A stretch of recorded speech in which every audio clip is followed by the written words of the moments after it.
आणि सगळीकडं सुख शांती आनंद मिळू दे, सगळीकडं चांगलं वातावरण राहू दे आणि समाधानाने सगळ्यांना त्या ठिकाणी राहू दे, हेच बाप्पाला त्या ठिकाणी साकडं घातलं. आणि गणपती बाप्पा मोरया, पुढच्या वर्षी लवकर या, असं पुढच्या वर्षी एक लवकर बोलवलेलं आहे.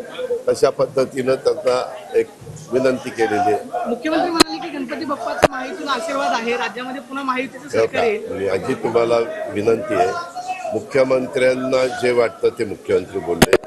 माझं स्वतःचं मत स्पष्ट आहे. शेवटी आमचा मतदार राजा जो आहे, मतदार राजाच्या मनामध्ये येईल त्या पद्धतीचं सरकार येत असतं. आम्ही आमच्या परीनं प्रयत्न करतोय, विरोधक त्यांच्या परीनं प्रयत्न करतायत. आम्ही चांगल्या योजना दिल्या, आम्ही युतीचं सरकार आल्यानंतर चांगला कार्यक्रम दिलाय, चांगली विकासाची कामं केली.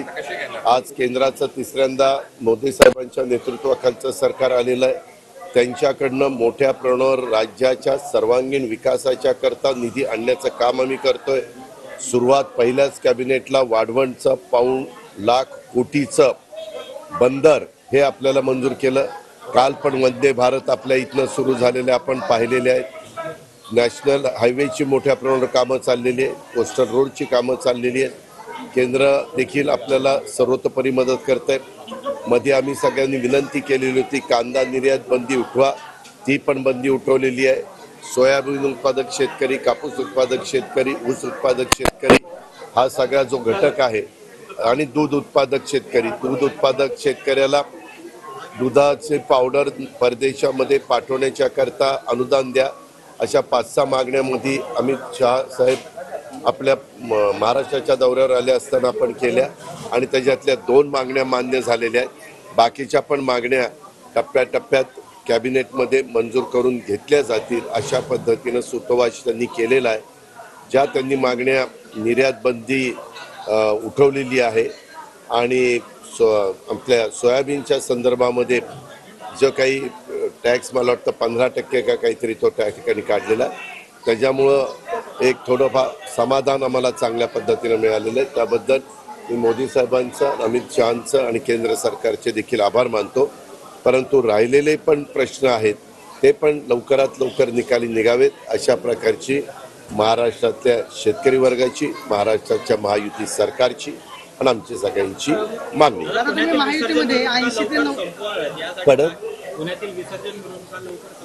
आज मला दगडूशेठ हलवाईच्या इथल्या मंडळाने सांगितलं, श्रीमंत दगडूशेठ हलवाई सार्वजनिक गणपती मंडळाने ट्रस्टच्या सगळ्या सहकाऱ्यांनी, की साधारण त्यांचा विसर्जन 4 वाजता आज दुपारी करण्याचं नियोजन त्यांनी केलेलं आहे. मागच्याही वेळेस त्यांचा तसाच प्रयत्न होता.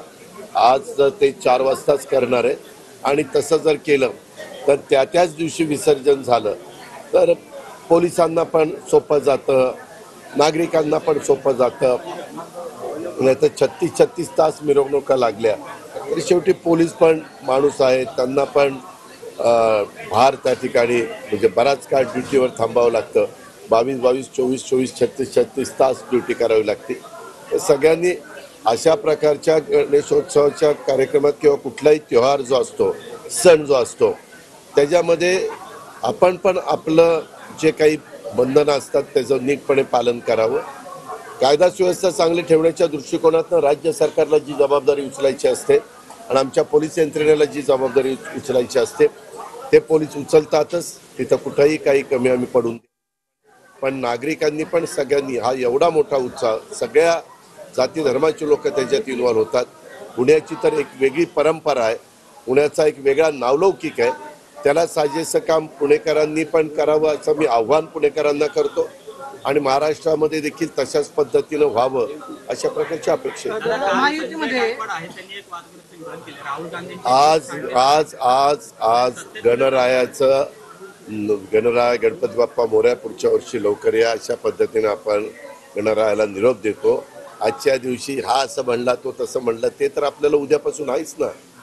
आणि मी नेहमीच तुम्हाला सगळ्यांना सांगतो, माझ्या सहित सगळ्यांनी कुणीच वेडी वक्तव्य करू नये. जी सुसंस्कृत महाराष्ट्राची परंपरा आहे, जी यशवंतराव चव्हाण साहेबांनी आपल्याला शिकवण दिलेली आहे, त्या शिकवणीतनं सगळ्यांनीच पुढं जावं.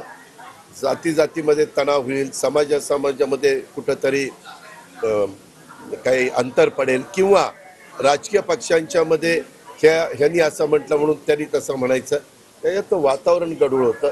त्याच्यातनं कारण नसताना नवीन प्रश्न निर्माण होतात.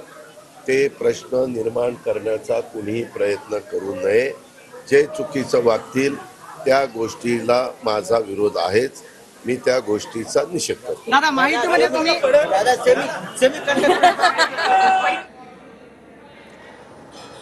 तर दगडूशेठ हलवाई गणपतीची आरती केल्यानंतर अजित पवारांची ही प्रतिक्रिया आपण या ठिकाणी पाहत होतात आणि आता